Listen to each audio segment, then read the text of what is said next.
Bonjour à tout le monde d'abord. Je suis ravi d'être ici. On va parler de la prémolaire maxillaire.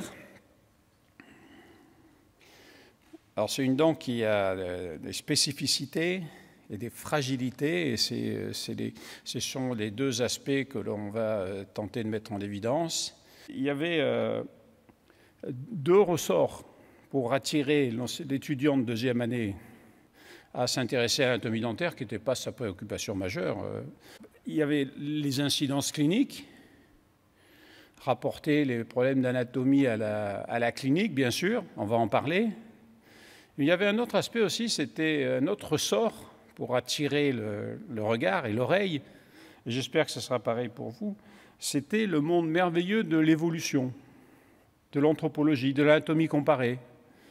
C'est un monde mystérieux qui capte l'attention de tout le monde. On se pose tous des questions sur ces phénomènes que l'anatomie comparée. Donc on va parler de l'anatomie comparée parce que ça permet d'éclairer, voire d'illuminer en quelque sorte l'anatomie, et donc de mieux la comprendre.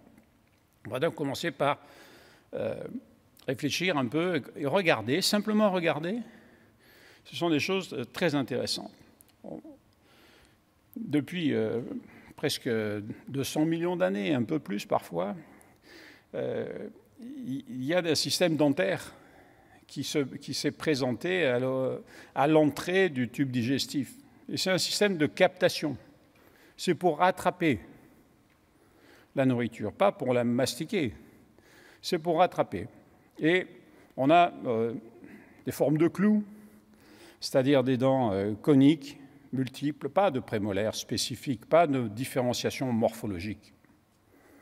Et ça perdure, parce que ce type de système dentaire, il existe encore actuellement chez nos amis alligators ou crocodiles, etc. Mais c'est exactement le même principe, ça n'a pas évolué depuis pratiquement 200 millions d'années, de ce point de vue-là.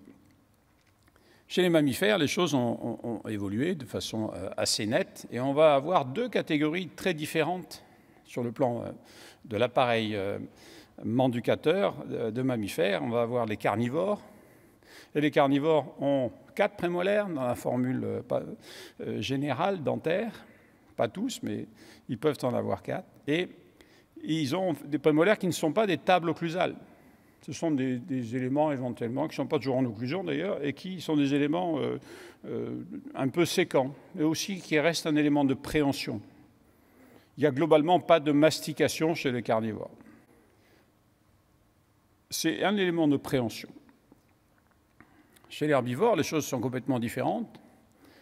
L'élément de préhension existe chez le cheval, par exemple, puisqu'il a des incisives, ce n'est pas le cas de tous les carnivores, on va voir. Et il a des tables occlusales très importantes, avec des prémolaires, des molaires qui se ressemblent beaucoup. Il est difficile de différencier la prémolaire, les prémolaires des molaires, parce que globalement, leurs fonctions sont les mêmes.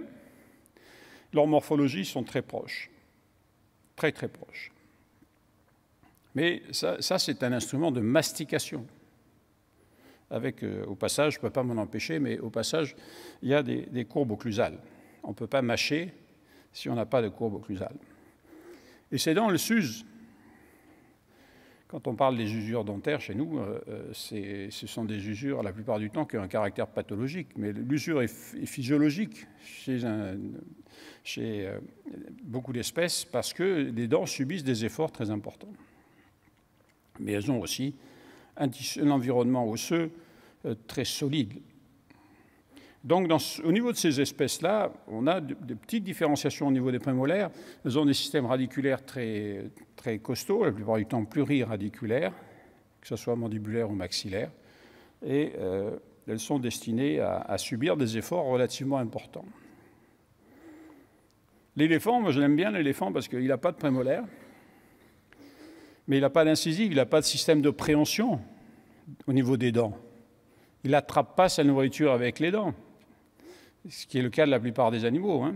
C'est spécifique de ce point de vue-là.